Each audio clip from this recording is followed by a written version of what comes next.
ਹਾਂਜੀ ਪਿਆਰੇ ਬੱਚੋ, ਅੱਜ ਅਸੀਂ ਤੁਹਾਡੇ ਲਈ ਸਾਇੰਸ ਵਿਸ਼ੇ ਦਾ 9th ਕਲਾਸ ਲਈ 8th ਲੈਸਨ ਲੈ ਕੇ ਆਏ ਹਾਂ, ਜਿਹਦਾ ਨਾਮ ਹੈ ਗਤੀ, ਮੋਸ਼ਨ। ਮੈਂ ਇੱਥੇ ਕੋਸ਼ਿਸ਼ ਕਰਾਂਗਾ ਇੰਗਲਿਸ਼ ਮੀਡੀਅਮ ਅਤੇ ਪੰਜਾਬੀ ਮੀਡੀਅਮ ਦੇ ਬੱਚੇ ਦੋਨੋਂ ਸਹੀ ਤਰ੍ਹਾਂ ਸਮਝ ਸਕਣ, ਦੋਨਾਂ ਨੂੰ ਸਹੀ ਤਰ੍ਹਾਂ ਸਮਝ ਆ ਸਕੇ। ਇਸ ਲਈ ਮੈਂ ਕੋਸ਼ਿਸ਼ ਕੀਤੀ ਹੈ ਕਿ ਪੁਆਇੰਟ ਦੋਨੋਂ ਲੈਂਗੁਏਜ 'ਚ ਲਿਖਣ ਦੀ ਕੋਸ਼ਿਸ਼ ਕੀਤੀ ਹੈ। ਮੈਂ ਤੁਹਾਨੂੰ ਦੱਸ ਦਿੰਦਾ ਕਿ ਅਸੀਂ ਕੀ ਕਰਨ ਜਾ ਰਹੇ ਹਾਂ। ਇਸ ਟੌਪਿਕ ਦੇ ਵਿੱਚ ਅਸੀਂ ਇਹਦੇ ਪਹਿਲੇ ਬੇਸਿਕਸ ਸਮਝਾਂਗੇ, ਕਿਉਂਕਿ ਇਹ ਟੌਪਿਕ ਬੜਾ ਹੀ ਆਸਾਨ ਹੈ। ਤੁਸੀਂ ਦੇਖੋਗੇ ਕਿ ਤੁਸੀਂ ਜਦੋਂ ਲੈਸਨ 30 ਮਿੰਟ ਦਾ ਲਗਭਗ ਵੀਡੀਓ ਹੋਏਗਾ, ਤੁਸੀਂ ਜਦੋਂ ਇਹਨੂੰ ਦੇਖੋਗੇ ਕਿ ਇਹ ਤਾਂ ਬੜਾ ਆਸਾਨ ਹੈ ਸਰ। ਫਿਰ ਇਹ ਟੌਪਿਕ ਸਮਝਾਉਣ ਤੋਂ ਬਾਅਦ, ਤੁਹਾਡੇ ਕੰਸੈਪਟ ਕਲੀਅਰ ਕਰਨ ਤੋਂ ਬਾਅਦ ਅਸੀਂ ਕੁਝ ਨੂਮੈਰੀਕਲ ਵੀ ਹੱਲ ਕਰਨ ਦੀ ਕੋਸ਼ਿਸ਼ ਕਰਾਂਗੇ। ਅਤੇ ਉਹ ਨੂਮੈਰੀਕਲ ਤੁਸੀਂ ਆਪੇ ਕਰੋਗੇ, ਤੁਹਾਨੂੰ ਪੂਰੀ ਤਰ੍ਹਾਂ ਸਮਝ ਲੱਗ ਗਈ ਕਿ ਤੁਹਾਡੇ ਕੰਸੈਪਟ ਕਲੀਅਰ ਹੋ ਗਏ ਹੋਣਗੇ ਇਹਦੇ ਵਿੱਚ। ਤਾਂ ਨੂਮੈਰੀਕਲ ਪਹਿਲੇ ਮੈਂ ਦੱਸ ਦਿੰਦਾ, ਨੂਮੈਰੀਕਲ ਤੋਂ ਡਰਨ ਦੀ ਕੋਈ ਜ਼ਰੂਰਤ ਨਹੀਂ ਹੁੰਦੀ। ਉਹ ਛੋਟੇ ਛੋਟੇ ਸਵਾਲ ਹੁੰਦੇ ਆ, ਉਹਨਾਂ ਨੂੰ ਹੱਲ ਕਰਨਾ ਹੁੰਦਾ। ਕੁਛ ਦਿੱਤਾ ਹੁੰਦਾ, ਕੁਛ ਕੱਢਣ ਨੂੰ ਕਹਿ ਦਿੰਦੇ ਆ। ਚਲੋ ਅਸੀਂ ਪਹਿਲੇ ਟੌਪਿਕ ਵੱਲ ਚੱਲਦੇ ਹਾਂ, ਫਿਰ ਹੌਲੀ ਹੌਲੀ ਉੱਤੇ ਵੀ ਆਵਾਂਗੇ। Example of motion, daily life, brackets ਮੈਂ ਲਿਖਿਆ ਡੇਲੀ ਲਾਈਫ, ਕਿਉਂਕਿ ਜਦੋਂ ਤੁਸੀਂ ਆਪਣਾ ਚੈਪਟਰ ਪੜ੍ਹੋਗੇ, ਤੁਹਾਡੇ ਕੋਲ ਤੁਹਾਡੇ ਟੀਚਰਸ ਨੇ ਤੁਹਾਨੂੰ ਛੋਟੇ ਛੋਟੇ PDF ਭੇਜੀ ਹੋਣਗੀਆਂ ਚੈਪਟਰ ਵਾਈਜ਼। ਉਹ ਜਦੋਂ ਤੁਸੀਂ ਉਹ ਚੈਪਟਰ ਪੜ੍ਹੋਗੇ, ਉਹਦੇ ਤੁਹਾਨੂੰ ਪਹਿਲਾਂ ਡੇਲੀ ਲਾਈਫ 'ਚ ਤੁਹਾਨੂੰ ਐਗਜ਼ਾਮਪਲਸ ਮਿਲਣਗੀਆਂ। ਤੁਸੀਂ ਵੈਸੇ ਵੀ ਦੇਖਿਆ, ਜੇ ਨਹੀਂ ਵੀ ਉਹਨੂੰ ਪੜ੍ਹ ਸਕੇ, ਤੁਹਾਨੂੰ ਪਤਾ ਹੀ ਹੈ ਕਿ ਜਦੋਂ ਤੁਸੀਂ ਆਪਣੇ ਆਲੇ ਦੁਆਲੇ ਦੇਖਦੇ ਹੋ ਅਤੇ ਕੋਈ ਸਾਈਕਲ ਚੱਲ ਰਿਹਾ, ਕੋਈ ਮੋਟਰਸਾਈਕਲ ਚੱਲ ਰਿਹਾ, ਕੋਈ ਸਕੂਟਰ ਚੱਲ ਰਿਹਾ, ਕਾਰ ਚੱਲ ਰਹੀ ਹੈ, ਅਤੇ ਉਹ ਤੁਹਾਡੇ ਮੂੰਹ 'ਚ ਆਪਣੇ ਆਪ ਪਤਾ ਕੁਛ ਸ਼ਬਦ ਨਿਕਲਦੇ ਆ ਕਿ ਇਹ ਗਤੀ 'ਚ, ਇਹ ਮੋਸ਼ਨ 'ਚ ਹੈ। ਉਹ ਮੋਸ਼ਨ ਦਾ ਸਾਡੇ ਇਸ ਚੈਪਟਰ ਨਾਲ ਕੀ ਸੰਬੰਧ ਹੈ, ਉਹ ਕਿੱਦਾਂ ਅਸੀਂ ਉਹਦੀ ਗਤੀ ਕੱਢ ਸਕਦੇ ਹਾਂ, ਸਪੀਡ ਕੱਢ ਸਕਦੇ ਹਾਂ। ਕਿਉਂਕਿ ਇੱਕ ਸ਼ਬਦ ਹੋਰ ਹੈ ਸਪੀਡ, ਅਤੇ ਕਹਿੰਦੇ ਹਾਂ ਸਪੀਡ ਤੇਜ਼ ਕਰੋ, ਸਕੂਟਰ ਦੀ ਸਪੀਡ, ਕਾਰ ਦੀ ਸਪੀਡ ਘੱਟ ਕਰੋ, ਤੇਜ਼ ਕਰੋ, ਸਾਈਕਲ ਤੇਜ਼ ਚਲਾਓ, ਸਲੋ ਚਲਾਓ, ਯਾਨੀ ਕਿ ਸਪੀਡ ਘੱਟ ਕਰੋ, ਵੱਧ ਕਰੋ। ਇਹ ਚੀਜ਼ਾਂ ਤੁਸੀਂ ਇਸ ਚੈਪਟਰ ਵਿੱਚ ਪੜ੍ਹੋਗੇ। Example of motion in daily life ਤੁਸੀਂ ਦੇਖਦੇ ਹੋ, ਇਹਦੇ ਬਾਰੇ ਅਸੀਂ ਇਹਨੂੰ ਟਿਕ ਕਰ ਲੈਂਦੇ ਹਾਂ। ਅਗਲਾ ਟੌਪਿਕ ਹੈ distance and displacement. Distance and displacement topic ਜਿਹੜਾ ਹੈ ਨਾ, ਇਹ ਬੜਾ ਇੰਟਰਸਟਿੰਗ ਹੈ। ਅਤੇ ਇਹ ਛੋਟੀ ਜਿਹੀ ਘੁੰਡੀ ਹੈ, ਛੋਟਾ ਜਿਹਾ ਪੁਆਇੰਟ ਹੈ। ਜੋ ਤੁਸੀਂ ਇਹਨੂੰ ਸਮਝ ਗਏ ਤਾਂ ਅਗਲਾ ਬੜਾ ਹੀ ਸੌਖਾ ਹੋ ਜਾਏਗਾ ਟੌਪਿਕ। ਅਤੇ ਨਾਲ ਦੱਸਦਾ ਨਾ, ਇਹ ਟੌਪਿਕ ਤੁਹਾਡੇ ਅੱਗੇ ਸਾਇੰਸ ਜਿਹੜੀ ਹੋਰ ਟੌਪਿਕ, ਸਾਇੰਸ ਦਾ ਟੌਪਿਕ ਪੜ੍ਹੋਗੇ, ਉਹਦੇ ਲਈ ਬੇਸ ਬਣਦੇ ਆ। ਇਹ ਕਲੀਅਰ ਹੋ ਗਿਆ ਤਾਂ ਸਾਇੰਸ ਅੱਗੇ ਸਮਝ ਲੱਗਣੀ ਬੜੀ ਆਸਾਨ ਹੋ ਜਾਂਦੀ ਹੈ। ਜਿਸ ਤਰ੍ਹਾਂ ਕਿ ਡਿਸਟੈਂਸ ਹੈ, ਹੁਣ ਅਸੀਂ ਦੋ ਪੁਆਇੰਟ ਹੈ, ਇੱਕ ਪੁਆਇੰਟ ਹੈ A, ਇੱਕ ਪੁਆਇੰਟ ਹੈ B। ਜਿਹੜਾ A ਪੁਆਇੰਟ ਹੈ ਅਤੇ B ਪੁਆਇੰਟ ਹੈ, A ਤੋਂ B ਤੱਕ ਜਾਣ ਦੇ ਜਾਂ B ਤੋਂ A ਤੱਕ ਆਉਣ ਦੇ 3 ਰਸਤੇ ਮੈਂ ਬਣਾਏ ਹੈ। ਪਹਿਲਾ ਰਸਤਾ, ਦੂਸਰਾ ਰਸਤਾ ਅਤੇ ਤੀਸਰਾ ਰਸਤਾ। ਹੁਣ ਅਲੱਗ ਅਲੱਗ ਰਸਤਿਆਂ ਤੋਂ ਤੁਸੀਂ ਜਾ ਸਕਦੇ ਹੋ। ਮੰਨ ਲਓ ਤੁਸੀਂ A ਤੋਂ B ਤੱਕ ਜਾਣਾ, ਇਹ ਵੀ ਕੀ ਹੈ, ਦੂਰੀ ਇਸ ਰਸਤੇ ਦੀ, ਇਹ ਵੀ ਦੂਰੀ ਹੈ ਅਤੇ ਇਹ ਵੀ ਦੂਰੀ ਹੈ। ਦੂਰੀਆਂ ਅਲੱਗ ਅਲੱਗ ਹੈ, ਯਾਨੀ ਕਿ ਡਿਸਟੈਂਸ ਅਲੱਗ ਅਲੱਗ ਹੈ। ਡਿਸਪਲੇਸਮੈਂਟ, ਹੁਣ ਡਿਸਪਲੇਸਮੈਂਟ ਵੀ ਹੁੰਦੀ ਦੂਰੀ ਹੀ ਹੈ, ਲੇਕਿਨ ਇਹ ਕੀ ਹੈ ਕਿ ਸ਼ਾਰਟੈਸਟ ਡਿਸਟੈਂਸ ਹੈ, ਜਿਹੜਾ ਸ਼ਾਰਟੈਸਟ ਡਿਸਟੈਂਸ ਸੈਕਿੰਡ ਵਾਲਾ। ਠੀਕ ਹੈ ਜੀ। ਇੱਕ ਮੈਂ ਹੋਰ ਡੇਲੀ ਲਾਈਫ 'ਚ ਐਗਜ਼ਾਮਪਲ ਹੈ ਨਾ, ਕਿ ਤੁਸੀਂ ਘੜੀ ਦੇਖਦੇ ਹੋ, ਘੜੀ ਵਿੱਚ ਮਿੰਟ ਵਾਲੀ ਸੂਈ ਹੁੰਦੀ ਹੈ, ਘੰਟਿਆਂ ਵਾਲੀ ਸੂਈ ਹੁੰਦੀ ਹੈ। ਉਹ 12 ਤੋਂ ਚਲੀ, ਵਾਪਸ 12 'ਤੇ ਆ ਗਈ। ਡਿਸਟੈਂਸ ਤੇ ਕਵਰ ਕਰਦੀ ਹੈ, ਪੂਰਾ ਕਵਰ ਕੀਤਾ, ਲੇਕਿਨ ਆ ਕੇ ਫਿਰ 12 'ਤੇ ਰੁਕ ਗਈ। ਯਾਨੀ ਕਿ ਉੱਥੇ ਉਹਦੀ ਡਿਸਪਲੇਸਮੈਂਟ, ਤੁਹਾਡੇ ਦਿਮਾਗ 'ਚ ਆ ਗਿਆ ਡਿਸਪਲੇਸਮੈਂਟ ਜ਼ੀਰੋ ਹੋ ਗਈ ਸਰ, ਉਹ ਤਾਂ ਉੱਥੇ ਆ ਗਈ ਵਾਪਸ। ਯਾਨੀ ਕਿ ਡਿਸਪਲੇਸਮੈਂਟ ਜ਼ੀਰੋ ਹੋ ਸਕਦੀ ਹੈ ਫਿਰ, ਯਾਨੀ ਕਿ ਡਿਸਟੈਂਸ ਜ਼ੀਰੋ ਨਹੀਂ ਹੁੰਦਾ। ਹੁਣ ਮੈਂ ਐਗਜ਼ਾਮਪਲ ਲੈਂਦਾ, ਮੈਂ ਇਸ ਕਮਰੇ ਦੇ ਰੂਮ ਦੇ ਇਸ ਕਾਰਨਰ 'ਚ ਖੜਾ, ਤਾਂ ਮੈਂ ਚਾਰਾਂ ਕਾਰਨਰ 'ਚ ਜਾ ਕੇ ਵਾਪਸ ਆ ਜਾਣਾ। ਯਾਨੀ ਕਿ ਜਦੋਂ ਫਰੰਟ 'ਤੇ ਗਿਆ, ਫਿਰ ਰਾਈਟ ਗਿਆ, ਫਿਰ ਰਾਈਟ ਗਿਆ, ਫਿਰ ਰਾਈਟ ਆ ਗਿਆ, ਇੱਥੇ ਹੀ ਆ ਗਿਆ। ਮੈਂ ਡਿਸਟੈਂਸ 'ਤੇ ਕਵਰ ਕੀਤਾ, ਲੇਕਿਨ ਮੈਨੂੰ ਡਿਸਪਲੇਸਮੈਂਟ ਕੀ ਲੱਗੀ, ਉੱਥੇ ਜਾ ਕੇ ਡਿਸਪਲੇਸਮੈਂਟ ਜ਼ੀਰੋ। ਦੇਖੋ ਕਿੰਨੀ ਇੰਟਰਸਟਿੰਗ ਗੱਲ ਹੈ, ਡਿਸਟੈਂਸ ਅਤੇ ਡਿਸਪਲੇਸਮੈਂਟ। ਯਾਨੀ ਕਿ ਤੁਹਾਨੂੰ ਇਹ ਵੀ ਪਤਾ ਲੱਗ ਗਿਆ ਡਿਸਪਲੇਸਮੈਂਟ ਜ਼ੀਰੋ ਹੋ ਸਕਦੀ ਹੈ ਕੁਝ ਕੇਸਿਸ ਦੇ ਵਿੱਚ, ਡਿਸਟੈਂਸ ਨਹੀਂ ਜ਼ੀਰੋ ਹੁੰਦਾ, ਹੈ ਨਾ। ਉਹ ਅਲੱਗ ਅਲੱਗ ਤੇ ਹਿੱਲੋ ਹੀ ਨਾ ਇੱਥੋਂ। ਚਲੋ ਦੋ ਗੱਲਾਂ ਹੋ ਗਈਆਂ। ਹੁਣ ਅਸੀਂ ਅੱਗੇ ਕਰਾਂਗੇ ਰੈਸਟ ਅਤੇ ਮੋਸ਼ਨ ਦੀ। ਰੈਸਟ ਅਤੇ ਮੋਸ਼ਨ, ਰੈਸਟ ਕੀ ਹੈ ਅਤੇ ਮੋਸ਼ਨ ਕੀ ਹੈ, ਇਹ ਵੀ ਬੜੀ ਇੰਟਰਸਟਿੰਗ ਚੀਜ਼ ਹੈ। ਮੰਨ ਲਓ ਤੁਸੀਂ 3 ਦੋਸਤ ਹੋ, ਇੱਕ ਬੱਸ 'ਚ ਬੈਠੇ ਹੋ, ਇੱਕ ਦੋਸਤ ਉਤਰ ਕੇ ਥੱਲੇ ਚਲਾ ਗਿਆ ਕੁਛ ਸਮਾਨ ਲੈਣ, ਬੱਸ ਖੜੀ ਹੈ। ਹੁਣ ਦੇਖੋ ਬੱਸ ਖੜੀ ਹੈ, ਬੱਸ ਕੀ ਹੈ, ਰੈਸਟ 'ਚ, ਮੂਵ ਨਹੀਂ ਕਰੇ ਕਦੀ। ਤੁਸੀਂ ਵੀ ਬੈਠੇ ਦੇ, ਮੂਵ ਨਹੀਂ ਕਰੇ ਕਦੇ, ਗੱਲਾਂ ਕਰੇ ਕਦੇ ਆਪਸ। ਇੱਕ ਜਿਹੜਾ ਦੋਸਤ ਆ ਉਹ ਵੀ ਕਿੱਥੇ ਦੁਕਾਨ 'ਤੇ ਖੜ੍ਹ ਕੇ ਕੋਈ ਸਮਾਨ ਲੈ ਰਿਹਾ, ਤਿੰਨੋਂ ਰੈਸਟ ਤੇ ਹੋ। ਤੁਸੀਂ ਕਹੋਗੇ ਕਿ ਤਿੰਨੋਂ ਰੈਸਟ ਤੇ ਹੋ, ਇਸੇ ਗੱਲ ਨੂੰ ਮੈਂ ਬਾਅਦ ਪ੍ਰੂਵ ਵੀ ਕਰ ਦਾਂਗਾ। ਤੁਸੀਂ ਮੋਸ਼ਨ 'ਚ ਵੀ ਹੋ, ਉਹ ਬਾਅਦ ਵਿੱਚ ਦੇਖਣੇ। ਰੈਸਟ ਤੇ ਹੋ, ਉਸ ਤੋਂ ਬਾਅਦ ਬੱਸ ਚੱਲ ਪੈਂਦੀ ਥੋੜ੍ਹੀ ਦੇਰ ਤੱਕ। ਉਹ ਤੁਹਾਡੇ ਦੋਸਤ ਨੂੰ ਪਤਾ ਨਹੀਂ ਲੱਗਦਾ ਜਿਹੜਾ ਤੀਸਰਾ ਬਾਹਰ ਗਿਆ ਸੀ। ਉਹ ਕਹੇਗਾ ਤੁਸੀਂ ਮੈਨੂੰ ਛੱਡ ਕੇ ਚਲੇ ਗਏ, ਤੇ ਤੁਸੀਂ ਕਹੋਗੇ ਨਹੀਂ ਅਸੀਂ ਤਾਂ ਉੱਥੇ ਹੀ ਸੀ ਜੀ, ਅਸੀਂ ਤਾਂ ਰੈਸਟ ਸੀ। ਉਹ ਕਹੇਗਾ ਤੁਸੀਂ ਮੋਸ਼ਨ 'ਚ ਸੀ। ਯਾਨੀ ਕਿ ਤੁਸੀਂ ਜਿਹੜੇ ਬੱਸ ਦੇ ਅੰਦਰ ਦੋ ਦੋਸਤ ਸੀ ਉਹ ਇੱਕ ਦੂਜੇ ਲਈ ਕੀ ਸੀ, ਰੈਸਟ ਤੇ, ਲੇਕਿਨ ਬਾਹਰ ਵਾਲੇ ਪਾਸੇ ਤੁਸੀਂ ਕੀ ਸੀ, ਮੋਸ਼ਨ ਤੇ। ਉਸੇ ਤਰ੍ਹਾਂ ਤੁਸੀਂ ਲਾਗੇ ਤੁਹਾਡੇ ਟ੍ਰੇਨ ਨਿਕਲਦੀ ਆ, ਉਹ ਤੇ ਬੈਠੇ ਹੁੰਦੇ ਆ, ਤੁਹਾਨੂੰ ਲੱਗਦਾ ਕਿ ਉਹ ਮੋਸ਼ਨ ਤੇ। ਯਾਨੀ ਕਿ ਇਹ ਬੜੀ ਹੀ ਇੱਕ ਦੂਜੇ ਤੇ ਨਿਰਭਰ ਕਰਦੀਆਂ ਚੀਜ਼ਾਂ ਦੋਨੋਂ, ਰੈਸਟ ਤੇ ਮੋਸ਼ਨ। ਇਹ ਫਰੇਮ ਆਫ ਰੈਫਰੈਂਸ ਯਾਨੀ ਕਿ ਦੇਖਣ ਦੇ ਨਜ਼ਰੀਏ ਤੇ ਡਿਪੈਂਡ ਕਰਦਾ ਕਿ ਤੁਸੀਂ ਕਿਹਦੇ ਨਾਲ ਮਿਲਾਨ ਕਰੇ ਕਰਦੇ ਹੋ। ਹੁਣ ਮੈਂ ਪੁਰਾਣੀ ਐਗਜ਼ਾਮਪਲ ਦੇ ਆ ਜਾਓ, ਤੁਸੀਂ ਮੈਂ ਕਿਹਾ ਸੀ ਮੈਂ ਤੁਹਾਨੂੰ ਪ੍ਰੂਵ ਕਰਾਂਗਾ ਤੁਸੀਂ ਤਿੰਨੋਂ ਮੋਸ਼ਨ 'ਚ ਹੋ, ਕਿ ਤੁਸੀਂ ਸਾਰੇ ਤਿੰਨੋਂ ਖੜੇ ਹੋ, ਬੱਸ ਵੀ ਖੜੀ ਆ, ਅੰਦਰ ਤੁਹਾਡਾ ਤੁਸੀਂ ਦੋਨੋਂ ਖੜੇ ਹੋ, ਬੈਠੇ ਦੇ ਹੋ, ਰੈਸਟ ਤੇ ਹੋ, ਬਾਹਰ ਤੁਹਾਡਾ ਦੋਸਤ ਵੀ ਕੀ ਹੈ, ਰੈਸਟ ਤੇ ਆ, ਲੇਕਿਨ ਤੁਸੀਂ ਇਸ ਅਰਥ ਤੇ ਬੈਠੇ ਦੇ ਹੋ, ਇਹ ਅਰਥ ਸੂਰਜ ਦੇ ਚੱਕਰ ਲਾਏ ਕਰਦੀ ਹੈ। ਤੇ ਕੋਈ ਬੰਦਾ ਮੰਗਲ ਗ੍ਰਹਿ ਜਾਂ ਮੂਨ ਤੇ ਚੰਦਰਮਾ ਤੇ ਜਾ ਕੇ ਕਹੇ ਕਿ ਤੁਸੀਂ ਤੇ ਮੋਸ਼ਨ 'ਚ। ਉਸੇ ਤਰ੍ਹਾਂ ਮੈਂ ਇੱਥੇ ਖੜਾ, ਤੁਸੀਂ ਕਹੋਗੇ ਸਰ ਤੁਸੀਂ ਤੇ ਰੈਸਟ ਤੇ ਹੋ, ਲੇਕਿਨ ਮੈਂ ਮੋਸ਼ਨ 'ਚ ਵੀ ਹਾਂ, ਕਿਉਂਕਿ ਅਰਥ ਮੂਵ ਕਰੇ ਕਰਦੀ ਹੈ। ਤੁਸੀਂ ਕਿਹਦੇ ਨਾਲ ਉਹਨੂੰ ਮਿਲੇ ਕਰਦੇ ਹੋ, ਇਹ ਡਿਪੈਂਡ ਕਰਦਾ ਤੁਸੀਂ ਰੈਸਟ ਤੇ ਹੋ ਜਾਂ ਮੋਸ਼ਨ ਤੇ ਹੋ। ਚਲੋ ਰੈਸਟ ਤੇ ਮੋਸ਼ਨ, ਇਹ ਤੁਹਾਡਾ ਕਲੀਅਰ ਹੋ ਗਿਆ, ਰੈਸਟ ਤੇ ਮੋਸ਼ਨ। ਹੁਣ ਮੋਸ਼ਨ ਨੂੰ ਅੱਗੇ ਕੁਝ ਮੈਂ ਹਿੱਸਿਆਂ 'ਚ ਡਿਵਾਈਡ ਕਰਾਂਗਾ, ਕਿ ਉਹਦੀ ਕਿਸਮਾਂ ਦੱਸਾਂਗਾ। ਕਿਸਮਾਂ ਦੱਸਣ ਨੂੰ ਸਿਰਫ ਹੈ ਕਿ ਉਹਦੇ ਬਾਰੇ ਅਸੀਂ ਕਿਸੇ ਚੀਜ਼ ਨੂੰ ਅਸੀਂ ਪੈਨੀਟ੍ਰੇਟ ਕਰਨਾ, ਉਹਨੂੰ ਦੇਖਣਾ ਕਿ ਉਹਦੇ ਬਾਰੇ ਹੋਰ ਨੌਲੇਜ ਲੈਣੀ। ਉਹ ਇੱਦਾਂ ਵੀ ਹੋ ਸਕਦਾ, ਉੱਦਾਂ ਵੀ ਹੋ ਸਕਦਾ, ਤਾਂ ਸਾਨੂੰ ਉਹਦੀ ਕਿਸਮਾਂ ਬਣਾਉਣੀ ਪੈਂਦੀਆਂ। ਜਿੱਦਾਂ ਤੁਸੀਂ ਮੈਥ ਵਿੱਚ ਬਣਾਉਂਦੇ ਹੋ ਟਰਾਇੰਗਲ ਹੈ, ਕਿ ਟਰਾਇੰਗਲ ਦੀ ਤੁਸੀਂ ਤਿਕੋਣ ਹੈ, ਕਿ ਉਹਦੀ ਤੁਸੀਂ ਕਿਸਮਾਂ ਦੇਖੋ। ਤੁਸੀਂ ਪਹਿਲੇ ਤੁਹਾਡਾ ਅੱਗੇ ਕੁਐਸਚਨ ਦੇ ਬਦਲੇ ਕੁਐਸਚਨ ਹੋਗਾ ਕਿ ਉਹਦੀਆਂ ਕਿਸਮਾਂ ਸਰ ਕਿਹਦੇ ਬੇਸਿਸ 'ਤੇ ਸੀਗੇ, ਉਹਦੀ ਸਾਈਡਸ ਦੇ ਬੇਸਿਸ 'ਤੇ ਸੀਗੇ ਜਾਂ ਉਹਦੇ ਐਂਗਲ ਦੇ ਬੇਸਿਸ 'ਤੇ ਸੀਗੇ, ਯਾਦ ਆ ਗਿਆ ਹੋਏਗਾ। ਉਸੇ ਤਰ੍ਹਾਂ ਮੋਸ਼ਨ ਦੀ ਵੀ ਮੈਂ ਕਿਸਮਾਂ ਪਹਿਲਾਂ ਤਾਂ ਉਹਦੀ ਮੋਸ਼ਨ ਦੇ ਬੇਸਿਸ ਸੰਗਾ ਕਿ ਉਹਦੀ ਡਾਇਰੈਕਸ਼ਨ ਦੇ ਬੇਸ 'ਤੇ, ਕਿ ਡਾਇਰੈਕਸ਼ਨ ਕਿਸ ਤਰ੍ਹਾਂ, ਕਿ ਡਾਇਰੈਕਸ਼ਨ ਸਿੱਧੀ ਹੋਏਗੀ ਤੇ ਲੀਨੀਅਰ, ਆ ਦੇਖੋ ਲਿਖਿਆ ਲੀਨੀਅਰ ਮੋਸ਼ਨ, ਸਰਲ ਰੇਖੀ ਮੋਸ਼ਨ। ਜੇ ਉਹਦੀ ਡਾਇਰੈਕਸ਼ਨ ਘੁੰਮਦੀ ਪਈ ਹੋਏਗੀ ਸੂਰਜ ਦੇ ਆਲੇ ਦੁਆਲੇ ਇਸ ਤਰ੍ਹਾਂ, ਤੇ ਉਹ ਕੀ ਹੋ ਜਾਏਗੀ, ਸਰਕੂਲਰ, ਐਸਾ ਘੜੀ ਘੁੰਮਦੀ ਹੈ। ਹੁਣ ਵੈਸੇ ਸੂਰਜ ਦੇ ਆਲੇ ਦੁਆਲੇ ਉਹ ਸਰਕੂਲਰ ਮੋਸ਼ਨ ਨਹੀਂ ਹੁੰਦੀ, ਐਲਿਪਟੀਕਲ ਮੋਸ਼ਨ ਹੁੰਦੀ ਹੈ। ਉਹਦੇ ਦੋ ਸੈਂਟਰ ਹੁੰਦੇ ਆ, ਉਹ ਤੁਸੀਂ ਵੱਡੀ ਕਲਾਸਾਂ ਅੱਗੇ ਪੜ੍ਹੋਗੇ, ਲੇਕਿਨ ਫਿਲਹਾਲ ਤੁਹਾਨੂੰ ਇੰਨਾ ਪਤਾ ਕਿ ਇੱਕ ਸੈਂਟਰ ਉਹਦੇ ਆਲੇ ਦੁਆਲੇ ਕੋਈ ਧਾਗਾ ਬੰਨ੍ਹ ਕੇ ਉਹਨੂੰ ਘੁਮਾਓ ਤੇ ਉਹ ਸਰਕੂਲਰ ਮੋਸ਼ਨ ਹੋਏਗੀ। ਇਹ ਕੀ ਆ ਗਿਆ, ਲੀਨੀਅਰ ਮੋਸ਼ਨ। ਲੀਨੀਅਰ ਮੋਸ਼ਨ ਬਾਰੇ ਮੈਂ ਗੱਲ ਕਰਿਆ ਕਰਦਾ, ਕੋਈ ਮੋਸ਼ਨ ਦੀ ਕਿਸਮ ਦੀ ਗੱਲ ਕਰਿਆ ਕਰਦਾ। ਦੇਖੋ ਜੀ, ਯਾਨੀ ਕਿ ਇੱਕ ਚੀਜ਼ ਇੱਕ ਪੁਆਇੰਟ A ਪੁਆਇੰਟ ਤੋਂ ਗਈ ਤੇ B ਪੁਆਇੰਟ 'ਤੇ ਚਲੀ ਗਈ ਸਿੱਧੀ, ਇਹਦੇ C ਤੇ ਰੁਕੀ ਹੋਏਗੀ ਬੇਸ਼ੱਕ, ਇਹ ਮੋਸ਼ਨ A ਤੋਂ B ਤੱਕ ਜਾਣਾ ਥਰੂ CD ਸਿੱਧੀ ਜਾ ਰਹੀ ਹੈ, ਲੀਨੀਅਰ ਮੋਸ਼ਨ। ਇਹ ਤੁਸੀਂ ਡੇਲੀ ਲਾਈਫ 'ਚ ਵੀ ਐਗਜ਼ਾਮਪਲਸ ਦੇਖੀ ਹੋਣੀ ਹੈ ਕਿ ਤੁਸੀਂ ਇੱਕ ਜਗ੍ਹਾ ਤੋਂ ਦੂਜੀ ਜਗ੍ਹਾ ਜਾ ਰਹੇ ਹੋ ਬਿਲਕੁਲ ਸਿੱਧੇ। ਫੋਰ ਐਗਜ਼ਾਮਪਲ ਤੁਸੀਂ ਇੱਕ ਸੜਕ ਹੈ, ਸੜਕ 'ਤੇ ਤੁਸੀਂ ਸੜਕ ਖਾਲੀ ਕਰਾ ਲਈ ਜਾਂ ਕੋਈ ਮੈਦਾਨ ਆ ਖਾਲੀ ਕਰਾ ਲਿਆ, ਤੁਸੀਂ ਸਿੱਧੇ ਚਲੀ ਜਾ ਰਹੇ ਹੋ ਆਪਣਾ ਸਕੂਟਰ, ਸਾਈਕਲ, ਕੋਈ ਵਹੀਕਲ ਲੈ ਕੇ ਇੱਕ ਸਪੀਡ ਨਾਲ। ਫਿਲਹਾਲ ਅਸੀਂ ਸਪੀਡ ਦੀ ਗੱਲ ਕਰੀਏ, ਮਤਲਬ ਇੱਕ ਡਾਇਰੈਕਸ਼ਨ ਸਿੱਧੇ ਚਲੇ ਜਾ ਰਹੇ ਹੋ, ਉਹ ਕੀ ਹੋ ਗਿਆ, ਲੀਨੀਅਰ ਮੋਸ਼ਨ। ਸਰਕੂਲਰ ਮੋਸ਼ਨ ਦੀ ਮੈਂ ਅਸੀਂ ਗੱਲ ਬਾਅਦ ਵਿੱਚ ਕਰਾਂਗੇ, ਕਿਉਂਕਿ ਇਸੇ ਤੁਹਾਡੇ ਚੈਪਟਰ ਦੇ ਵਿੱਚ ਹੀ ਹੈਗਾ ਸਰਕੂਲਰ ਮੋਸ਼ਨ, ਉਹ ਬਾਅਦ ਵਿੱਚ ਹੈ, ਇਸ ਕਰਕੇ ਮੈਂ ਇੱਥੇ ਗੱਲ ਨਹੀਂ ਕਰ ਰਿਹਾ। ਲੀਨੀਅਰ ਮੋਸ਼ਨ ਹੋ ਗਿਆ।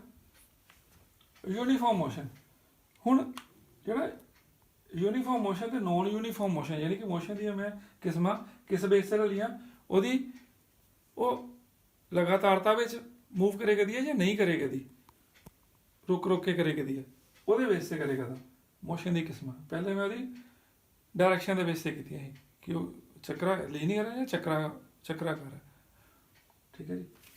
ਯੂਨੀਫਾਰਮ ਤੇ ਨੋਨ ਯੂਨੀਫਾਰਮ ਨੂੰ ਅਸੀਂ ਇਕੱਠੇ ਲੈ ਕੇ ਚੱਲਾਂਗੇ। ਨੋਨ ਯੂਨੀਫਾਰਮ, ਮੈਂ ਇੱਕ ਐਗਜ਼ਾਮਪਲ ਮੈਂ ਦਿੰਦਾ, ਤੁਸੀਂ ਆਪ ਦੱਸੋ ਕਿ ਜਿਹੜੀ ਯੂਨੀਫਾਰਮ ਤੇ ਨੋਨ ਯੂਨੀਫਾਰਮ ਮੋਸ਼ਨ ਹੈ, ਉਹ ਇੱਕ ਜਿਹੜੀ ਐਗਜ਼ਾਮਪਲ ਹੈ ਨਾ, ਉਹ ਐਗਜ਼ਾਮਪਲ ਕਿਹਨੂੰ ਢੁਕੇਗੀ, ਕਿਹਨੂੰ ਸੈੱਟ ਬੈਠੇਗੀ। ਉਹ ਐਗਜ਼ਾਮਪਲ, ਤੁਸੀਂ ਸਾਈਕਲ 'ਤੇ ਸਕੂਟਰ 'ਤੇ ਜਾ ਰਹੇ ਹੋ, ਉਹ ਸਕੂਟਰ ਤੁਸੀਂ ਕਦੀ ਤੇਜ਼ ਕਰ ਲੈਂਦੇ ਹੋ, ਕਦੀ ਸਲੋ ਕਰ ਲੈਂਦੇ ਹੋ ਮੋਸ਼ਨ, ਉਹ ਮਤਲਬ ਤੁਹਾਨੂੰ ਰੁਕਣਾ ਪੈਂਦਾ ਨਾ, ਕਿ ਟ੍ਰੈਫਿਕ ਆ ਜਾਂਦੀ ਹੈ, ਕਿਤੇ ਥੋੜ੍ਹਾ ਤੇਜ਼ ਵੀ ਕਰ ਲੈਂਦੇ ਹੋ, ਕਿਤੇ ਬਿਲਕੁਲ ਰੁਕ ਜਾਂਦੇ ਹੋ, ਸਟੋਪ ਵੀ ਕਰ ਲੈਂਦੇ ਹੋ। ਇਹ ਤੁਹਾਨੂੰ ਕੀ ਲੱਗਦਾ ਕਿ ਇਹ ਯੂਨੀਫਾਰਮਿਟੀ ਆ ਰਹੀ ਹੈ ਤੁਹਾਡੀ ਗੱਲ 'ਚ, ਉਹ ਮੋਸ਼ਨ 'ਚ, ਜਾਂ ਨੋਨ ਯੂਨੀਫਾਰਮ ਹੈ? ਤੁਹਾਨੂੰ ਆਪ ਹੀ ਲੱਗ ਰਿਹਾ ਹੋਏਗਾ ਕਿ ਨਹੀਂ ਸਰ ਉਹ ਯੂਨੀਫਾਰਮਿਟੀ ਨਹੀਂ ਲੱਗ ਰਹੀ, ਉਹ ਨੋਨ ਯੂਨੀਫਾਰਮ ਮੋਸ਼ਨ ਹੈ। ਦੇਖੋ ਇਹ ਡੇਲੀ ਲਾਈਫ ਦੀ ਐਗਜ਼ਾਮਪਲ ਹੈ, ਯਾਨੀ ਕਿ ਅਸਮਾਨ ਗਤੀ ਹੈ, ਅਸਮਾਨ ਗਤੀ। ਹੁਣ ਦੇਖੋ ਜਿਹੜੀ ਯੂਨੀਫਾਰਮ ਮੋਸ਼ਨ ਹੈ ਉਹਦਾ ਕੀ, ਉਹਨੂੰ ਅਸੀਂ ਗ੍ਰਾਫੀਕਲ ਫਾਰਮ 'ਚ ਕਿੱਦਾਂ ਲਿਖ ਸਕਦੇ ਹਾਂ। ਇਹ ਅਸੀਂ ਛੋਟਾ ਜਿਹਾ ਮੈਂ ਗ੍ਰਾਫ ਬਣਾਉਣ ਦੀ ਕੋਸ਼ਿਸ਼ ਕੀਤੀ ਇੱਥੇ। ਇਹ ਇਸ ਤਰਫ ਅਸੀਂ ਲਈਏ ਦੂਰੀ ਮੀਟਰ ਵਿੱਚ, ਅਤੇ ਐਮ ਲਿਖਿਆ ਬ੍ਰੈਕਟ 'ਚ, ਇਸ ਤਰਫ ਲਿਆ ਸਮਾਂ ਬ੍ਰੈਕਟ 'ਚ ਸੈਕਿੰਡ ਲਿਖਿਆ, ਯਾਨੀ ਕਿ ਦੂਰੀ ਇਹ ਯੂਨਿਟਸ ਹੈ। ਮੈਂ ਤੁਹਾਨੂੰ ਯੂਨਿਟਸ ਬਾਰੇ ਵੀ ਦੱਸ ਦਾਂਗਾ। ਅਤੇ ਬਰਾਬਰ ਅੰਤਰਾਲ ਵਿੱਚ, ਬਰਾਬਰ ਠੀਕ ਹੈ ਨਹੀਂ, ਅੰਤਰਾਲ ਵਿੱਚ ਜਿਹੜੀ ਇਹ ਦੂਰੀ ਤੈਅ ਕਰੇ ਕਰਦੇ ਆ। ਇਹ ਕਿਹਦਾ ਗ੍ਰਾਫ ਆ ਰਿਹਾ, ਯੂਨੀਫਾਰਮ ਮੋਸ਼ਨ ਦਾ ਗ੍ਰਾਫ ਆ ਰਿਹਾ, ਯੂਨੀਫਾਰਮ ਮੋਸ਼ਨ। ਅਤੇ ਗ੍ਰਾਫ ਕਿਉਂ ਵਰਤੇ ਕਰਦੇ ਆ ਇਹ ਵੀ ਤੁਹਾਨੂੰ ਦੱਸਾਂਗੇ। ਕਿ ਉਸੇ ਤਰ੍ਹਾਂ ਦੂਸਰਾ ਗ੍ਰਾਫ ਥੱਲੇ ਲਿਖਿਆ ਦਾ, ਇਸ ਤਰਫ ਸਮਾਂ, ਇਸ ਤਰਫ ਦੂਰੀ, ਜਿਸ ਤਰ੍ਹਾਂ ਉੱਪਰ ਲਿਆ ਸੀ ਸਮਾਂ ਸੈਕਿੰਡ 'ਚ, ਦੂਰੀ ਮਿੰਟ 'ਚ। ਸਟਾਰਟਿੰਗ 'ਚ ਦੋਨੋਂ ਸਮਾਂ 0 ਹੈ, ਦੂਰੀ ਵੀ 0 ਹੈ। ਸਮਾਂ ਵਧਿਆ, ਦੂਰੀ ਵਧੀ, ਇਹ ਪੁਆਇੰਟ ਬਣ ਗਿਆ। ਸਮਾਂ ਵਧਿਆ, ਦੂਰੀ ਵਧੀ, ਇਹ ਪੁਆਇੰਟ। ਯਾਨੀ ਕਿ ਤੁਸੀਂ ਦੇਖੋ ਕਿ ਇਹਦੇ ਵਿੱਚ ਤੁਹਾਨੂੰ ਯੂਨੀਫਾਰਮਿਟੀ ਨਹੀਂ ਲੱਗ ਰਹੀ, ਯੂਨੀਫਾਰਮਿਟੀ ਨਹੀਂ ਲੱਗ ਰਹੀ ਹੈ। This is non uniform motion. ਇਸ ਤਰ੍ਹਾਂ ਦੂਰੀ ਹੈ ਸਮਾਂ। ਹੁਣ ਤੁਹਾਨੂੰ ਮੈਂ ਇੱਕ ਸਵਾਲ ਕਿਹਾ ਕਿ ਗ੍ਰਾਫ ਕਿਉਂ ਵਰਤਨੇ ਆ ਅਸੀਂ, ਇਹ ਕਿਉਂ ਗ੍ਰਾਫ ਇਸ ਚੈਪਟਰ 'ਚ ਤੁਹਾਨੂੰ ਗ੍ਰਾਫ ਦਿਖਣਗੇ। ਗ੍ਰਾਫ ਚੀਜ਼ ਨੂੰ ਆਸਾਨ ਕਰਨ ਲਈ ਵਰਤਦੇ ਆ। ਕਿਸੇ ਚੀਜ਼ ਦਾ ਸਾਨੂੰ ਨਾ ਪਤਾ ਲੱਗੇ, ਉਹਨੂੰ ਆਸਾਨ ਭਾਸ਼ਾ 'ਚ ਉਹਨੂੰ ਸਮਝਣਾ ਚਾਹੁੰਦੇ ਤਾਂ ਗ੍ਰਾਫ ਵਰਤਦੇ ਆ। ਜਿੱਦਾਂ ਤੁਸੀਂ ਕ੍ਰਿਕਟ ਵਿੱਚ ਦੇਖਦੇ ਹੋਵੋਗੇ ਕਿ ਇਹ ਗ੍ਰਾਫ ਹੈ, ਗ੍ਰਾਫਿਕਲ ਤੁਸੀਂ ਦੇਖ ਲੈਂਦੇ ਕਿ ਹਾਂ ਇਹ ਤਾਂ ਬੜਾ ਆਸਾਨ ਹੋ ਗਿਆ ਗ੍ਰਾਫ ਦੇ ਹਿਸਾਬ ਨਾਲ, ਕਿ ਇਹ ਫਲਾਣੀ ਕੰਟਰੀ ਇਹ ਜਿੱਤ ਰਹੀ ਹੈ, ਫਲਾਣੀ ਕੰਟਰੀ ਹਾਰ ਰਹੀ। ਉਹ ਗ੍ਰਾਫ ਤੋਂ ਤੁਸੀਂ ਦੇਖ ਲੈਂਦੇ, ਤੁਹਾਨੂੰ ਸਾਰੀ ਜਾਣਕਾਰੀ ਲੈਣ ਦੀ ਜ਼ਰੂਰਤ ਨਹੀਂ ਪੈਂਦੀ। ਇਹ ਤਾਂ ਗ੍ਰਾਫਿਕਲ ਫਾਰਮ 'ਚ ਕਰਦੇ ਆ। ਅਤੇ ਜਿਹੜੇ ਉਹ ਯੂਨਿਟ ਸੀ, ਉਹ ਯੂਨਿਟ ਵੀ ਤੁਹਾਨੂੰ ਦੱਸ ਨਾ ਯੂਨਿਟ ਕਿਉਂ ਵਰਤਿਆ, ਕਿਉਂਕਿ ਯੂਨਿਟ ਵਰਤਣੇ 'ਚ ਬੜੇ ਜ਼ਰੂਰੀ ਹੈ। ਬਿਨਾਂ ਯੂਨਿਟ ਵਰਤੇ ਅਸੀਂ ਚੀਜ਼ ਦੀ ਮਾਤਰਾ ਨਹੀਂ, ਇਹ ਮਾਤਰਾ ਕਹਿਣਾ ਮਤਲਬ ਇਕਾਈਆਂ, ਅਸੀਂ ਉਹ ਇਕਾਈ ਕਿਉਂ ਵਰਤਦੇ ਹਾਂ ਕਿ ਅਸੀਂ ਉਹਦੀ ਗਿਣਤੀ ਨਹੀਂ ਕੱਢ ਸਕਦੇ। ਅਤੇ ਇਹ ਸਟੈਂਡਰਡ ਯੂਨਿਟ ਜਿਹੜੇ ਆ ਅਸੀਂ ਮੀਟਰ ਅਤੇ ਸੈਕਿੰਡ ਵਰਤੇ ਆ। ਹੋਰ ਵੀ ਬੜੇ ਹੁੰਦੇ ਆ, ਇਹ ਤੁਸੀਂ ਪੜ੍ਹੋਗੇ ਅਗਲੀ ਕਲਾਸਾਂ 'ਚ ਕਿ ਦੂਰੀ ਵਾਸਤੇ ਅਸੀਂ ਮੀਟਰ ਵਰਤੇ ਕਰਦੇ ਆ, ਅਤੇ ਉਹਦੇ ਵਾਸਤੇ ਸਮੇਂ ਵਾਸਤੇ ਛੋਟਾ ਯੂਨਿਟ ਕੀ ਹੈ, ਸੈਕਿੰਡ। ਤੁਸੀਂ ਕਹੋਗੇ ਮਿੰਟ ਨਹੀਂ ਵਰਤਿਆ ਸਰ, ਆਵਰ ਨਹੀਂ ਵਰਤਿਆ, ਉਹ ਤੁਹਾਨੂੰ ਬਾਅਦ ਪਤਾ ਲੱਗੇਗਾ। ਫਿਲਹਾਲ ਛੋਟਾ ਯੂਨਿਟ ਜਿਹੜਾ ਮੀਟਰ ਅਤੇ ਸੈਕਿੰਡ, ਯਾਨੀ ਕਿ ਮੀਟਰ ਅਤੇ ਸੈਕਿੰਡ ਨੇ ਵਰਤੇ ਕਰਦੇ ਆ। ਇੱਥੇ ਤੱਕ ਤਾਂ ਤੁਹਾਡਾ ਇਹ ਕਲੀਅਰ ਹੋ ਗਿਆ, ਇਹ ਮੈਂ ਮੰਨ ਕੇ ਚੱਲਣਾ ਕਲੀਅਰ ਹੋ ਗਿਆ। ਹੁਣ ਤੁਸੀਂ ਮੋਸ਼ਨ ਦੀਆਂ ਅਸੀਂ ਕਿਸਮਾਂ ਕਰ ਲਈਆਂ, ਜਸਟ ਕਿਸਮਾਂ ਦੱਸੀਆਂ ਤੁਹਾਨੂੰ। ਹੁਣ ਇਹ ਜੋ ਵੀ ਦੱਸਿਆ ਤੁਹਾਡਾ ਬੇਸ ਬਣਾਇਆ, ਇਹਦੇ ਵਿੱਚ ਜਿਹੜੇ ਨੂਮੈਰੀਕਲਸ ਆਉਂਦੇ ਆ ਪੇਪਰ 'ਚ ਕਈ ਵਾਰੀ, ਉਹ ਨੂਮੈਰੀਕਲ ਕਿੱਦਾਂ ਨਿਕਲਦੇ ਆ, ਕਿਸ ਬੇਸ 'ਤੇ ਹੁੰਦੇ ਆ, ਉਹ ਹੁੰਦੇ ਆ speed, velocity, average velocity, acceleration. ਤੁਸੀਂ ਕਹੋਗੇ ਸਰ ਆ ਤਿੰਨ ਤੁਸੀਂ ਵੱਡੇ ਵੱਡੇ ਸ਼ਬਦ ਬੋਲਤੇ, ਇਹ ਸਮਝਾ ਵੀ ਦਿਓ। ਚਲੋ ਜੀ ਸਮਝਾਉਂਦੇ ਹਾਂ। ਪਹਿਲੇ ਅਸੀਂ ਸ਼ਬਦ ਬੋਲੇ ਕਰਦੇ ਹਾਂ ਸਪੀਡ। ਸਪੀਡ ਦਾ ਪਹਿਲੇ ਐਸ ਲੈ ਲਿਆ ਮੈਂ, ਇਸ ਤੋਂ ਸ਼ੁਰੂ ਹੋ ਰਿਹਾ। ਸਪੀਡ ਨੂੰ ਪੰਜਾਬੀ 'ਚ ਵੀ ਨਾਲ ਕੀ ਕਹਿੰਦੇ ਆ, ਚਾਲ। ਪਹਿਲਾ ਅੱਖਰ ਲੈ ਸਪੀਡ ਦਾ ਐਸ, ਇਹ ਐਸ ਲਿਖਤਾ ਮੈਂ, ਐਸ ਕੀ ਕਰਿਓ, ਐਸ ਕਰਤਾ। ਇਹ ਮੈਂ ਲਿਖਤਾ ਡਿਸਟੈਂਸ ਬਾਏ ਟਾਈਮ। ਹੁਣ ਅਸੀਂ ਇਹ ਮੋਸ਼ਨ ਨੂੰ ਕੱਢਣਾ, ਇਹ ਮੋਸ਼ਨ ਨੂੰ ਅਸੀਂ ਕੱਢਣਾ ਹੈ। ਇਹ ਮੋਸ਼ਨ ਕਿੱਦਾਂ ਨਿਕਲੇਗੀ, ਯਾਨੀ ਕਿ ਸਪੀਡ ਅਸੀਂ ਕਿੱਦਾਂ ਕੱਢਾਂਗੇ। ਹੁਣ ਸਪੀਡ, ਤੁਸੀਂ ਸਪੀਡ ਸ਼ਬਦ ਬੜੀ ਵਾਰੀ ਸੁਣਿਆ, ਤਾਂ ਮੈਂ ਸਪੀਡ ਤੋਂ ਸ਼ੁਰੂ ਕਰਿਆ ਕਰਦਾ।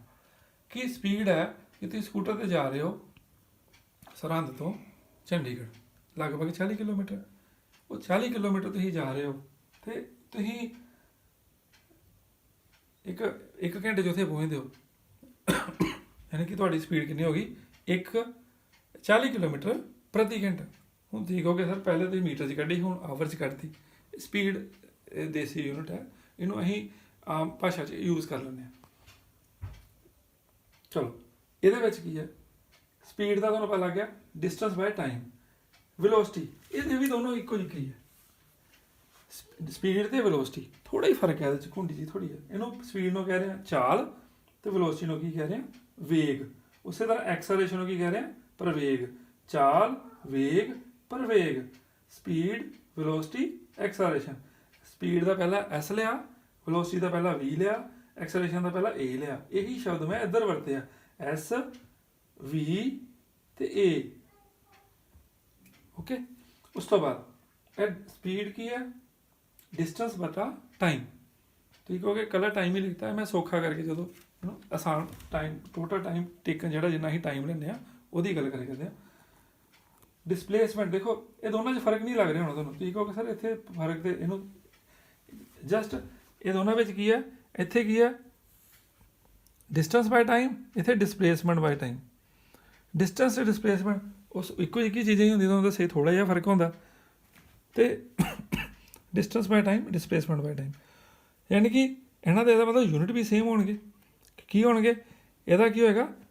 ਡਿਸਟੈਂਸ ਕੀ ਹੁੰਦਾ ਮੀਟਰ 'ਚ, ਸੈਕਿੰਡ ਕੀ ਹੁੰਦਾ, ਟਾਈਮ ਕਿਹਦੇ 'ਚ ਹੁੰਦਾ, ਸੈਕਿੰਡਸ, ਯਾਨੀ ਕਿ ਮੀਟਰ ਪ੍ਰਤੀ ਸੈਕਿੰਡ। ਇਹ ਵੀ ਕੀ ਹੋਏਗਾ? ਮੀਟਰ ਪ੍ਰਤੀ ਸੈਕਿੰਡ। ਇਹ ਤੁਹਾਨੂੰ ਇਹਦੇ ਯੂਨਿਟਸ ਵੀ ਪਤਾ ਲੱਗ ਗਏ।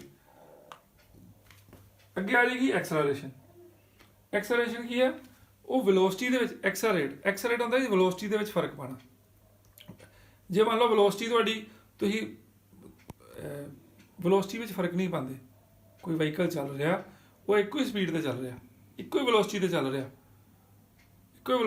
ਰਿਹਾ, ਉਹ ਤੇ ਉਹਦੇ 'ਚ ਫਰਕ ਨਹੀਂ ਪੈ ਰਿਹਾ, ਫਿਰ ਇਹ ਮਤਲਬ ਉਹਨੂੰ ਐਕਸਲਰੇਟ ਨਹੀਂ ਹੋ। ਐਕਸਲਰੇਸ਼ਨ ਦਾ ਮਤਲਬ ਵੀ ਹੁੰਦਾ ਜਿਸ ਤਰ੍ਹਾਂ ਗੱਡੀਆਂ 'ਚ ਐਕਸਲਰੇਟਰ ਲੱਗਾ ਹੁੰਦਾ ਨਾ, ਉਹੀ ਦਬਾਉਂਦੇ ਆ ਤੇ ਸਪੀਡ ਫੜਦਾ, ਯਾਨੀ ਕਿ ਉਹ ਐਕਸਲਰੇਟ ਹੁੰਦਾ। ਐਕਸਲਰੇਟ ਦਾ ਮਤਲਬ ਕਿ ਸਪੀਡ ਦੇ ਵਿੱਚ ਫਰਕ ਪਾਉਣਾ, ਵੈਲੋਸਿਟੀ ਦੇ ਵਿੱਚ ਫਰਕ ਪਾਉਣਾ। ਇਸ ਕਰਕੇ ਵੈਲੋਸਿਟੀ ਬਟਾ ਟਾਈਮ ਹੈ ਕਿ ਕਿੰਨੀ ਵੈਲੋਸਿਟੀ ਕਿੰਨੇ ਨਿਰਧਾਰਿਤ ਟਾਈਮ ਦੇ ਵਿੱਚ, ਜਿੰਨਾ ਟਾਈਮ ਅਸੀਂ ਲਿਆ। ਐਕਸਲਰੇਸ਼ਨ ਵੈਲੋਸਿਟੀ ਬਾਈ ਟਾਈਮ। ਇਹਨੂੰ ਮੈਂ ਜਲਦੀ ਤੁਹਾਨੂੰ ਇੱਕ ਵਾਰੀ ਫਿਰ ਸਮਝਾਉਣ ਦੀ ਕੋਸ਼ਿਸ਼ ਕਰਨਾ ਕਿ ਸਪੀਡ, ਵੈਲੋਸਿਟੀ ਤੇ ਐਕਸਲਰੇਸ਼ਨ ਇਹ ਦੋਨੋਂ ਤਾਂ ਸੇਮ ਹੀ ਹੋ ਗਏ, ਬਸ ਇੰਨਾ ਹੀ ਫਰਕ ਹੈ ਕਿ ਇਹਦੀ ਵੈਲੋਸਿਟੀ ਦੀ ਕੀ ਹੁੰਦੀ ਹੈ ਕਿ ਡਾਇਰੈਕਸ਼ਨ ਹੁੰਦੀ ਹੈ, ਕਿਉਂਕਿ ਇਹ 'ਚ ਅਸੀਂ ਡਿਸਪਲੇਸਮੈਂਟ ਵਰਤੀ ਦੀ ਹੈ, ਕਿਉਂਕਿ ਡਿਸਪਲੇਸਮੈਂਟ ਤੇ ਇੱਧਰਲੇ ਪਾਸੇ ਡਿਸਟੈਂਸ ਹੈ, ਇੰਨਾ ਹੀ ਫਰਕ ਹੈ। ਹੁਣ ਤੁਹਾਡੇ ਬੁੱਕ ਵਿੱਚ ਐਵਰੇਜ ਸਪੀਡ ਦੇ ਦੇਖੋ, ਸਪੀਡ ਵੀ ਪਤਾ ਲੱਗੀ, ਵੈਲੋਸਿਟੀ ਪਤਾ ਲੱਗੀ, ਐਕਸਲਰੇਸ਼ਨ ਵੀ ਪਤਾ ਲੱਗੀ। ਤੁਹਾਡੀ ਬੁੱਕ 'ਚ ਐਵਰੇਜ ਸਪੀਡ ਦੇ ਨੂਮੈਰੀਕਲਸ ਹੈ, ਉਹ ਨੂਮੈਰੀਕਲਸ ਅਸੀਂ ਕੋਸ਼ਿਸ਼ ਕਰਦੇ ਹਾਂ ਤੁਹਾਨੂੰ ਸਮਝਾਉਣ ਦੇ। ਐਵਰੇਜ ਸਪੀਡ ਕੀ ਚੀਜ਼ ਹੈ? ਸਪੀਡ ਤਾਂ ਤੁਹਾਨੂੰ ਪਤਾ ਲੱਗ ਗਈ। ਪਹਿਲਾਂ ਮੈਂ ਤੁਹਾਨੂੰ ਇਸ ਤਰ੍ਹਾਂ ਸਮਝਾਉਣਾ ਕਿ ਤੁਸੀਂ ਸਕੂਟਰ ਚਲਾ ਰਹੇ ਹੋ, ਉਹਦੀ ਸਪੀਡ ਪਹਿਲੇ 10 ਸੈਕਿੰਡ ਲਈ ਤੇਜ਼ ਆ, ਠੀਕ ਠਾਕ 40 ਦੀ ਸਪੀਡ ਹੈ, 40 ਦੀ ਤੇਜ਼ ਹੀ ਹੁੰਦੀ ਹੈ ਜੀ। ਅਤੇ ਉਸ ਤੋਂ ਬਾਅਦ ਤੁਹਾਨੂੰ ਲੱਗਦਾ ਕਿ ਅੱਗੇ ਭੀੜ ਆ ਗਈ, ਅਗਲੇ 10 ਸੈਕਿੰਡ ਲਈ ਤੁਹਾਡੀ ਸਪੀਡ 10 ਕਿਲੋਮੀਟਰ ਪ੍ਰਤੀ ਆਰ ਰਹਿ ਗਈ, ਜਾਂ ਮੀਟਰਾਂ 'ਚ ਕਰਨੀ, ਮੀਟਰਾਂ 'ਚ ਵੀ ਕਰ ਸਕਦੇ ਹਾਂ। ਸਕੂਟਰ ਇਸ ਕਰਕੇ ਮੈਂ ਕਿਲੋਮੀਟਰ ਪ੍ਰਤੀ ਆਰ ਕਰ ਲਿਆ, ਮੀਟਰ ਪ੍ਰਤੀ ਸੈਕਿੰਡ 'ਚ ਵੀ ਕਰ ਸਕਦੇ ਹਾਂ। ਉਹ ਜਿੱਦਾਂ ਤੁਹਾਨੂੰ ਉਹ 'ਚ ਦਿੱਤਾ ਹੋਏਗਾ ਉਸੇ ਤਰ੍ਹਾਂ ਨੂਮੈਰੀਕਲ ਤੁਹਾਨੂੰ ਪੁੱਟ ਕਰਨੀ ਪੈਣਗੀ ਵੈਲਿਊਜ਼। ਅਤੇ ਤੁਸੀਂ ਕਹੋਗੇ ਐਵਰੇਜ ਸਪੀਡ ਕੀ ਹੋਏਗੀ? ਐਵਰੇਜ ਕੱਢਣੀ। ਹੁਣ ਜੇ ਤੁਸੀਂ ਸਿੱਧੀ ਕਰ ਦੋਗੇ ਕਿ ਦੋਨਾਂ ਸਪੀਡਾਂ ਨੂੰ, ਦੋ ਸਪੀਡਸ ਨੂੰ ਜਮ੍ਹਾਂ ਕਰਕੇ ਬਟਾ 2 ਕਰ ਦੋਗੇ, ਗਲਤ ਹੋ ਜਾਏਗਾ। ਜਿਹੜੀ ਐਵਰੇਜ ਸਪੀਡ ਹੁੰਦੀ ਹੈ ਉਹ ਹੁੰਦੀ ਹੈ ਟੋਟਲ ਸਪੀਡ ਬਟਾ ਟੋਟਲ ਟਾਈਮ, ਜਿੰਨਾ ਟਾਈਮ ਲੱਗਿਆ। ਹੁਣ ਮੈਨੂੰ ਮਿਟਾਉਣ ਲੱਗਾ, ਇਸ ਤੋਂ ਬਾਅਦ ਅਸੀਂ ਕੋਸ਼ਿਸ਼ ਕਰਦੇ ਹਾਂ ਤੁਹਾਨੂੰ ਐਵਰੇਜ ਸਪੀਡ ਬਾਰੇ ਦੱਸਣ ਦੀ।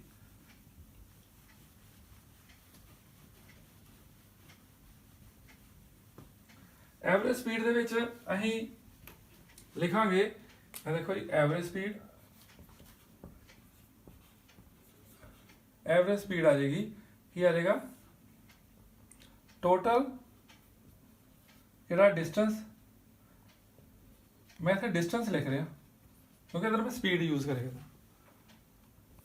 ਟੋਟਲ ਡਿਸਟੈਂਸ ਜਿੰਨਾ ਅਸੀਂ ਕਵਰ ਕੀਤਾ ਬਾਏ ਟੋਟਲ ਟਾਈਮ, ਜਿੰਨਾ ਟੋਟਲ ਟਾਈਮ ਲੱਗਾ।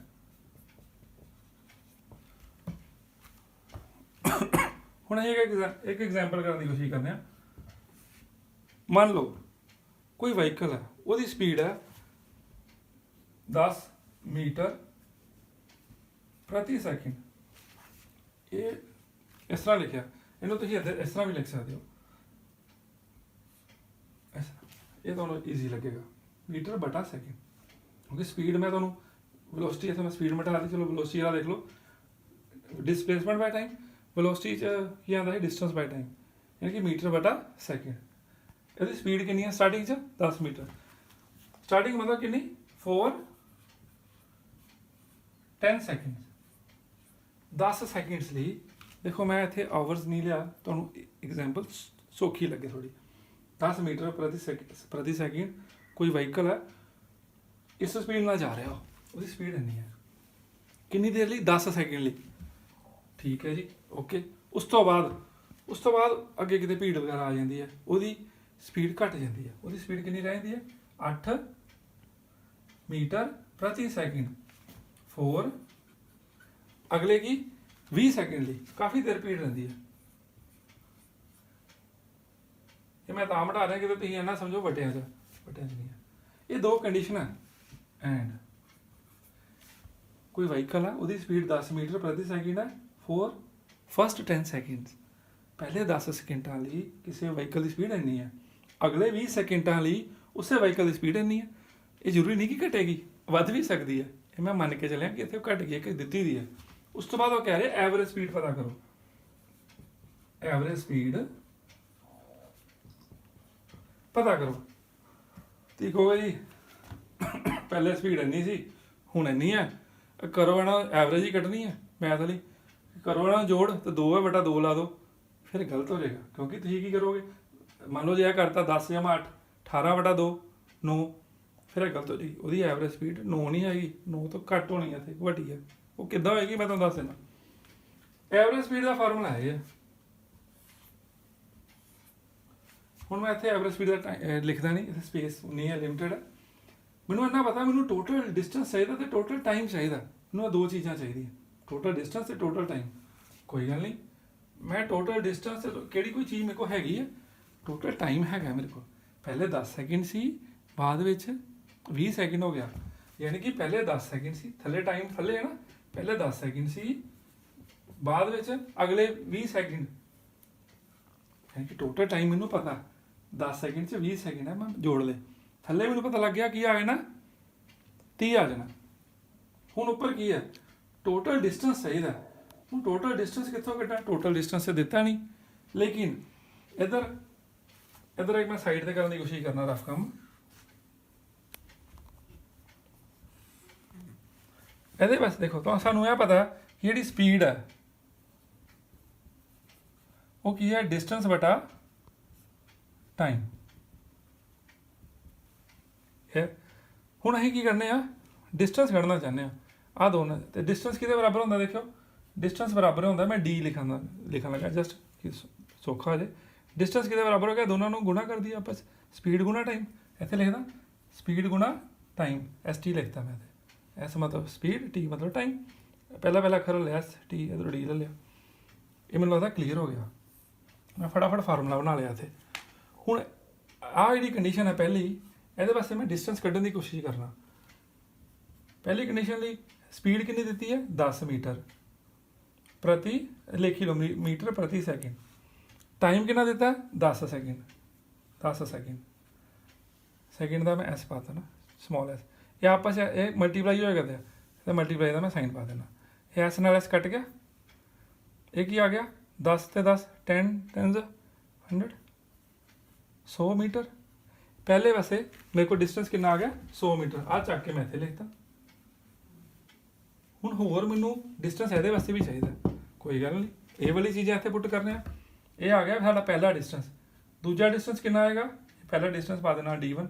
ਦੂਜਾ ਡਿਸਟੈਂਸ ਕਿੰਨਾ ਆਏਗਾ ਇਹਦੇ ਵਾਸਤੇ, ਡਿਸਟੈਂਸ ਆਏਗਾ ਕਿ ਪਹਿਲੇ ਲਿਖਣਾ ਪਏਗਾ ਸਪੀਡ ਕਿੰਨੀ, 8 ਲਿਖ ਲਈ, ਕਿਉਂਕਿ ਐਸ ਟੀ ਹੀ ਭਰਨਾ ਨਾ ਇੱਥੇ।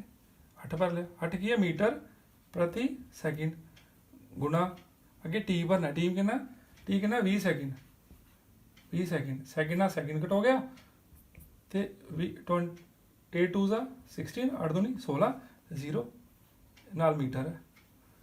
ਦੇਖੋ ਪਹਿਲੇ ਕਿੰਨਾ ਆਇਆ ਸੀ, 100 ਮੀਟਰ, ਮੈਂ ਇੱਥੇ ਲਿਖਤਾ। ਫਿਰ ਇੱਥੇ ਆਇਆ 160 ਮੀਟਰ, ਮੈਂ ਇੱਥੇ ਲਿਖਤਾ। ਦੇਖੋ ਇੱਥੇ ਵੀ ਮੀਟਰ ਹੈ ਨਾਲ ਇਹਦੇ, ਇੱਥੋਂ ਲਿਆ। ਇੱਥੇ ਵੀ ਮੀਟਰ ਹੈ, ਮੈਂ ਇੱਥੇ ਲਿਖਤਾ।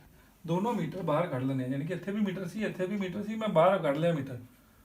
ਕਾਮਨ ਕੱਢ ਸਕਦੇ ਨਾ, ਤੁਸੀਂ ਮੈਥ 'ਚ ਸਿੱਖਿਆ ਹੋਏਗਾ। ਇਹ ਕੀ ਹੈ, ਇਹਦੇ ਨਾਲ ਵੀ 10 ਸੈਕਿੰਡ ਸੀ, ਇਹਦੇ ਨਾਲ ਵੀ 10 ਸੈਕਿੰਡ ਸੀ। ਮੈਂ ਦੋਨੋਂ ਬਾਹਰ ਇਹ ਕੱਢ ਲਏ ਸੈਕਿੰਡ, ਦੋਨਾਂ ਦਾ ਬਾਹਰ ਕੱਢ ਲਿਆ। ਕਿਉਂਕਿ ਯੂਨਿਟ ਨਾਲ ਲਗਾਣੇ ਜ਼ਰੂਰੀ ਹੁੰਦੇ ਆ। ਇਹ ਕੀ ਆ ਗਿਆ ਉੱਪਰ, 100 ਤੇ 160, ਇਹ ਆ ਗਿਆ 260 ਬਟਾ 30। ਹੁਣ 0 ਨਾਲ 0 ਕੱਟ ਗਈ। ਹੁਣ 26 ਨੂੰ 3 ਨਾਲ ਤਕਸੀਮ ਕਰੋ। 26 ਨਾਲ 3 ਨਾਲ ਤਕਸੀਮ ਕਰਾਂਗੇ, ਅਸੀਂ ਆ ਜਾਏਗਾ 8.66। ਕਰਕੇ ਦੇਖ ਲੋਗੇ, ਤਕਸੀਮ ਹੀ 26 ਨੂੰ 3 ਨਾਲ, 8 3 24, ਇਹ ਆ ਗਿਆ। ਪਿੱਛੇ ਕੀ ਆ ਗਿਆ, ਮੀਟਰ ਪ੍ਰਤੀ ਸੈਕਿੰਡ। ਆਹ ਸਾਡਾ ਜਵਾਬ ਹੈ। ਇਹ ਕੀ ਚੀਜ਼ ਹੈ, ਐਵਰੇਜ ਸਪੀਡ। ਦੇਖੋ ਸਾਡੇ ਦਿਮਾਗ 'ਚ ਆਇਆ ਨਾ ਕਿ ਐਵਰੇਜ ਸਪੀਡ ਕੀ ਚੀਜ਼ ਹੈ, ਕਿ ਲਓ ਚੱਕੋ ਇਹ 2 ਸਪੀਡਾਂ ਕਰੋ ਜੋੜ ਤੇ ਬਟਾ 2 ਕਰ ਦਿਓ, ਤੇ ਕੀ ਆਏਗਾ ਤੇ ਸਾਡੇ ਕੋਲ 10 ਜਮਾ 8 18 ਹੋ ਗਿਆ, ਬਟਾ 2 ਕਰਾਂਗੇ 9 ਹੋ ਗਿਆ। 9 मीटर प्रति सेकंड आ रहा है। एक्चुअली गड्डी तो कितनी आई 8.66, मैं कहे ना घट आएगी, तो 8.66 मीटर प्रति सेकंड। ये एक न्यूमेरिकल हो गया। हुण इसे न्यूमेरिकल ਨੂੰ ਅਸੀਂ ਦੂਜਾ ਰੂਪ ਦਿੰਦੇ ਹਾਂ। ਕਿਸ ਤਰ੍ਹਾਂ ਦੂਜਾ ਰੂਪ ਦੇਣਾ ਕਿ ਜ਼ਰੂਰੀ ਨਹੀਂ ਕਿ ਇਸ ਤਰ੍ਹਾਂ ਹੀ ਆਏ न्यूमेरिकल ਦੀ ਫਾਰਮ ਬਦਲ ਜਾਂਦੀ ਕਈ ਵਾਰੀ ਕਿ ਐਵਰੇਜ ਸਪੀਡ ਹੀ ਪੁੱਛੇ ਕਰਦੇ ਆ, ਲੇਕਿਨ ਜਿਹੜੀਆਂ ਚੀਜ਼ਾਂ ਦਿੱਤੀਆਂ ਹੁੰਦੀਆਂ ਨਾ ਇਦਾਂ ਨਹੀਂ ਦਿੰਦੇ, ਉਹ ਦੇਣ ਦਾ ਤਰੀਕਾ ਬਦਲ ਦਿੰਦੇ ਆ। ਮੰਨ ਲਓ ਮੈਂ ਇਹਦੇ ਵਿੱਚ ਹੀ ਚੇਂਜ ਕਰਨ ਦੀ ਕੋਸ਼ਿਸ਼ ਕਰਨਾ, ਇਹ ਸੈਕਿੰਡ ਹੈ ਨਾ, ਸੈਕਿੰਡ ਦੀ ਵੈਲ ਮੀਟਰ 'ਚ ਦੇਤਾ ਹੁੰਦਾ ਕਿ 50 ਮੀਟਰ ਲਈ ਕੋਈ ਸਪੀਡ ਹੈ, ਠੀਕ ਹੈ ਜੀ, ਤੇ ਅਗਲੇ 60 ਮੀਟਰ ਲਈ ਕੋਈ ਸਪੀਡ ਹੈ। ਉਹ ਸੈਕਿੰਡ ਨਹੀਂ ਦਿੱਤੇ ਇਹਨਾਂ ਨੇ, ਇਹ ਚੀਜ਼ ਹੋ ਗਈ। ਹੁਣ ਸਪੀਡ ਕਿੰਨੀ ਹੈ, ਪਹਿਲੇ 50 ਮੀਟਰ ਲਈ ਮੰਨ ਲਓ ਇਹ ਵੀ ਰੱਖ ਸਕਦਾ ਸੀ ਮੈਂ, ਫਿਰ ਉਹ ਪੁਆਇੰਟਾਂ 'ਚ ਜਵਾਬ ਆਏ ਨਹੀਂ, ਉਹਨੂੰ ਤੁਹਾਨੂੰ ਹੋ ਸਕਦਾ ਮੁਸ਼ਕਿਲ ਲੱਗਦਾ। ਪਹਿਲੀ ਵਾਰੀ ਹੈ 5 ਤੇ ਦੂਜੀ ਵਾਰੀ ਇਹ 6। ਇਹ ਜਾਣ ਕੇ ਮੈਂ ਇਦਾਂ ਦੀ ਰਕਮ ਲਈ ਹੈ ਕਿ ਮੈਨੂੰ ਪਤਾ ਹੈ ਕੱਟ ਕੁੱਟ ਜਾਣੇ ਤੇ ਜਵਾਬ ਸੌਖਾ ਹੋ ਜਾਣਾ। ਮੇਰਾ ਮਤਲਬ ਤੁਹਾਨੂੰ ਕਟਿੰਗ ਸਿਖਾਉਣਾ ਨਹੀਂ ਇਸ ਵੇਲੇ, ਤਾਂ ਮੇਰਾ ਮਤਲਬ ਤੁਹਾਨੂੰ ਕਨਸੈਪਟ ਸਿਖਾਉਣਾ ਤੇ ਨੂਮੈਰੀਕਲ ਸਿਖਾਉਣਾ। ਮੈਂ ਕੀ ਕੀਤਾ, ਸਪੀਡ ਦੀ ਜਿਸ ਵੈਲਿਊ ਬਦਲੀ ਹੈ, ਹੋਰ ਕੱਖ ਨਹੀਂ ਕੀਤਾ। ਇੱਕ ਇੱਧਰ ਛੋਟੀ ਜਿਹੀ ਗੱਲ ਕੀਤੀ, ਇੱਥੇ ਸੈਕਿੰਡ ਹੀ ਨਾ ਮੈਂ ਮੀਟਰ 'ਚ ਕਰਤੇ। ਮੀਟਰ ਮਤਲਬ ਮੈਂ ਦੂਰੀ ਕੱਢ ਲਈ। ਹੁਣ ਯਾਨੀ ਕਿ ਮੈਨੂੰ ਐਵਰੇਜ ਸਪੀਡ ਕੱਢਣ ਨੂੰ ਕਿਹਾ। ਹੁਣ ਮੈਨੂੰ ਇਹ ਚੀਜ਼ਾਂ ਮੈਂ ਮਿਟਾ ਦੇਣਾ, ਇੱਥੇ ਹੀ ਅਸੀਂ ਜਨਰੇਟ ਕਰਨੇ ਆ ਵੈਲਿਊ। ਇਹ ਮੈਂ ਕਰਤਾ, ਇਹ ਮੈਂ ਕਰਤਾ। ਹੁਣ ਉੱਪਰ ਜਿਹੜਾ